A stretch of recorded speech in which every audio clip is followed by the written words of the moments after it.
ఆదిలాబాద్ జిల్లాలో హోలీ సంబరాలకు ఓ ప్రత్యేకత ఉంది. మన సంస్కృతి సాంప్రదాయాలతో సహజ రంగుల్లో హోలీ జరుపుకోవటం ఇక్కడి ప్రత్యేకత. కెమికల్స్ తో తయారు చేసిన రంగులకు బదులుగా ఈ సీజన్లో దొరికే పూలతో రంగులు తయారు చేస్తారు.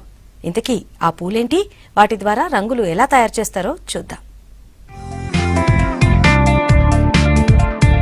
ఆదిలాబాద్ జిల్లా అడవుల్లో మోదుగ పూలు ఆకట్టుకుంటున్నాయి. వేసవిలో మోడుబారిన అటవీ ప్రాంతంలో మోదుగ చెట్ల పూలు మెరిసిపోతూ కనిపిస్తాయి. అలాగే గోగు పూలు కూడా ఆకర్షిస్తూ ఉంటాయి.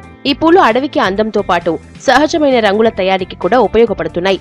కాముని పౌర్ణమి, హోలీ పండుగలకు అడవి నుంచి తెచ్చిన మోదుగ పూలు, గోగు పూలతో సహజ రంగులు తయారు చేస్తూ ఉంటారు ఆదిలాబాద్ జిల్లా వాసులు. హోలీకి 2 రోజుల ముందు అటవీ ప్రాంతంలో దొరికే మోదుగ పూలను ఏరి తీసుకొస్తారు. తర్వాత కుండల్లో నీళ్లు పోసి వాటిలో ఈ గోగు పూలను ఉడకబెడతారు. కొద్దిసేపటి తర్వాత ఈ నీటిని వడపోయటంతో కాషాయం కలర్ బయటకొస్తుంది. ఇంకొందరు మోదుగ పూలను ఎండబెట్టి అవి పూర్తిగా ఆరిన తర్వాత వాటిని పొడిలా చేసి వేడి నీటిలో ఉడకబెట్టి వడకట్టడంతో సహజమైన రంగు తయారవుతుంది. ఇలా మోదుగ పూలతో చేసిన రంగుల్ని హోలీ రోజు ఒకరిపై ఒకరు చల్లుకుని సెలబ్రేట్ చేసుకుంటారు. మేము వాటర్ని బాయిల్ చేసి దాంట్లో గోగు పువ్వుల్ని వేసి అది ఉడికిన తర్వాత దాన్ని నీళ్లను వడబోసి ఆ కలర్ని మేము హోలీ సందర్భంగా యూజ్ చేసినాం. దాన్ని మా ఫ్రెండ్స్తోని వాళ్ళతోని టీచర్స్తోని అందరితోని ఆడినాం దాంతోనే. సో చూడండి, మా స్కిన్ కూడా ఏం కాలేదు. మీరు కూడా అట్లా యూజ్ చేయండి, మీ స్కిన్ని కాపాడుకోండి.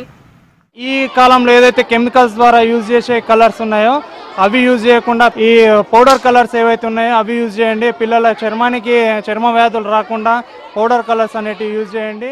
మోదుగ పూలతో సహజ సిద్ధంగా తయారు చేసుకున్న రంగులతో ఎలాంటి హాని ఉండదు. కానీ ప్రస్తుతం మార్కెట్లో రసాయనాలతో కూడిన రంగులను అమ్ముతున్నారు. వాటి వల్ల చర్మ సంబంధిత వ్యాధులు వచ్చే అవకాశం ఉందంటున్నారు డాక్టర్లు.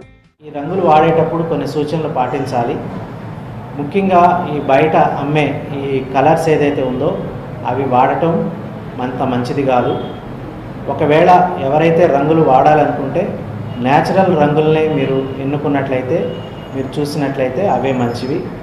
ఈ కెమికల్స్ కలిసిన ఈ బయట కమర్షియల్గా అమ్ముతున్న ఈ కలర్స్ వల్ల అనేక చర్మ వ్యాధులు, అంటే ముఖ్యంగా చర్మం మీద వచ్చే ఆ దద్దుర్లు కానీ, ఆ ఎర్రటి పొక్కులు కానీ, ఆ మంట కానీ, ఆ ఎలర్జీ కానీ వచ్చి అనేక సమస్యలు వస్తాయి. వీటికి దూరంగా ఉంటే మంచిది.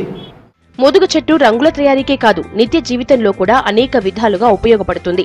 మోదుగ ఆకులతో ఇస్తర్లు తయారు చేస్తారు. ఆ చెట్టు వేర్లు, దాని నారుతో తాళ్లు, వివిధ వస్తువులు తయారు చేస్తారు. మోదుగ పసరును ఆయుర్వేద మందుల తయారీలో ఉపయోగిస్తారు. ఇలా 1 కాదు 2 కాదు, అనేక రకాలుగా మోదుగ చెట్లు ఉపయోగపడుతున్నాయి. మన సంస్కృతి సాంప్రదాయాల్ని గుర్తు చేస్తూ ఆదిలాబాద్ జిల్లా వాసులు సహజ రంగులతో హోలీ పండుగను కలర్ఫుల్ గా జరుపుకుంటున్నారు.